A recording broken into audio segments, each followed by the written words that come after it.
ಹೊಸಬಾಳೆ ಹೇಳಿಕೆ ವಿಚಾರವಾಗಿ ಆರ್ಎಸ್ಎಸ್ ಮತ್ತು ಕಾಂಗ್ರೆಸ್ ನಡುವೆ ದೊಡ್ಡ ಸಂಘರ್ಷ ಏರ್ಪಟ್ಟಾಗಿದೆ. ಇದರ ಬಗ್ಗೆ ಹೈ ಡ್ರಾಮಾನೇ ಕೂಡ ನಡೀತು. ಇದರ ಬಗ್ಗೆ ವರದಿ ನೋಡೋಣ ಬನ್ನಿ. लोगों को मालूम है सेक्युलरिज्म और सोशलिज्म उन दो शब्दों को जोड़ा है. ನಾವು ಆರ್ಎಸ್ಎಸ್ ಅವರ ತತ್ವ ಸಿದ್ಧಾಂತವನ್ನ ಮುಂಚೆಯಿಂದ ನಾವು ವಿರೋಧ ಮಾಡ್ಕೊಂಡು ಬಂದಿದ್ದೀವಿ, ಮುಂದೆನೂ ಮಾಡ್ತೀವಿ. 2-3 ಸರಿ ಅವ್ರಿಗೆ ಬ್ಯಾನ್ ಮಾಡಿದ್ವಿ. ಆ ಬ್ಯಾನ್ ಅನ್ನ ನಾವು ಲಿಫ್ಟ್ ಮಾಡಿದ್ದೆ, ತೆರವುಗೊಳಿಸಿದ್ದೆ ತಪ್ಪಾಯ್ತು ನಮ್ಮಿಂದ.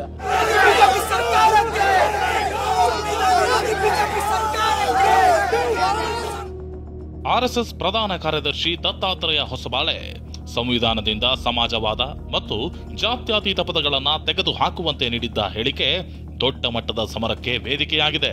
ಆರ್ಎಸ್ಎಸ್ ನಿಷೇಧದ ಕುರಿತಾಗಿ ಸಚಿವ ಪ್ರಿಯಾಂಕ್ ಖರ್ಗೆ ಹೇಳಿಕೆ ನೀಡಿದ ಬೆನ್ನಲ್ಲೇ ಕಾಂಗ್ರೆಸ್ ಇಂದು ಚಾಮರಾಜಪೇಟೆಯಲ್ಲಿರುವ ಆರ್ಎಸ್ಎಸ್ ಕಚೇರಿ ಕೇಶವ ಕೃಪಾಗೆ ಮುತ್ತಿಗೆ ಹಾಕಲು ಯತ್ನಿಸಿತು.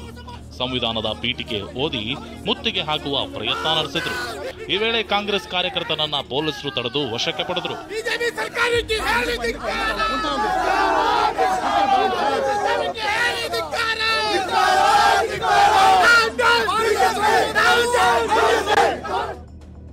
ಇನ್ನು ಹೊಸಬಾಳೆ ಹೇಳಿಕೆಯನ್ನ ವಿರೋಧಿಸಿರುವ ಎಐಸಿಸಿ ಅಧ್ಯಕ್ಷ ಮಲ್ಲಿಕಾರ್ಜುನ ಖರ್ಗೆ ಮ್ಯಾನ್ ಆಫ್ ಮನುಸ್ಮೃತಿ ಅಂತ ಕರೆದಿದ್ದಾರೆ. ಇತ್ತ ಸಚಿವ ಪ್ರಿಯಾಂಕ್ ಖರ್ಗೆ ಹೇಳಿಕೆಗೆ ವಿಪಕ್ಷ ಬಿಜೆಪಿ ಕೂಡ ತಿರುಗಿ ಬಿದ್ದಿದೆ. ಇಂಡಿಯಾ ಇಸ್ ಇಂದಿರಾ ಎಂದು ಬೂಟು ನೆಕ್ಕುತ್ತಿದ್ದವರಿಗೆ ಹೊಸಬಾಳೆ ಹೇಳಿಕೆ ಬಗ್ಗೆ ಮಾತನಾಡುವ ನೈತಿಕತೆಯೇ ಇಲ್ಲ ಎಂದು ವಿಧಾನ ಪರಿಷತ್ ಸದಸ್ಯ ಸಿಟಿ ರವಿ ಕಿಡಿಕಾರಿದ್ದಾರೆ.